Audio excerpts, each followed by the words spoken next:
लेकिन एक सेकंड, मी जिमला जायचं ठरवलं का नेहमी कायम काही ना काही अडचणी येतच राहतात. हो कुठे चालले?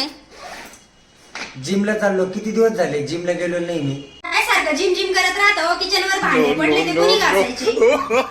जिमला चाललो. मला लेट होत आहे मॅडम. कायम तुमचं जिमला निघालो का काही ना काही निघतच राहतं.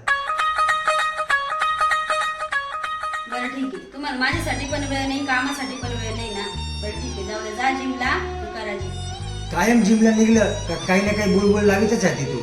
मला बुलबुल बी लावती, कामं बी सांगते आणि इमोशनल ब्लॅकमेल करते. अशाने मूड जातो माझा जिमला जायचा. जाऊन मी जातच नाही. तुझे काय कामं असेल ते सांग, ते सगळे कामं करून देतो. भांडे घासतो, पैसा पुसतो, सगळं करून देतो तुला एका पैसा. काय माहिती भावांनो, जिम तर कायमचीच आहे, पण ना या असे टोमणे जर चालू असले ना जिमला पण मन लागन ना घरी कामात मन लागन. त्याच्यामुळे ना या महिला मंडळाचा आधी ऐकावंच लागत. आता आज जर कधी भांडे बिंडे सगळे घातले तर उद्या जिम तुम्हाला पण असा अनुभव येतो ना. आमच्या छोट्याशा व्हिडिओला लाईक करा, कमेंट नक्की करा.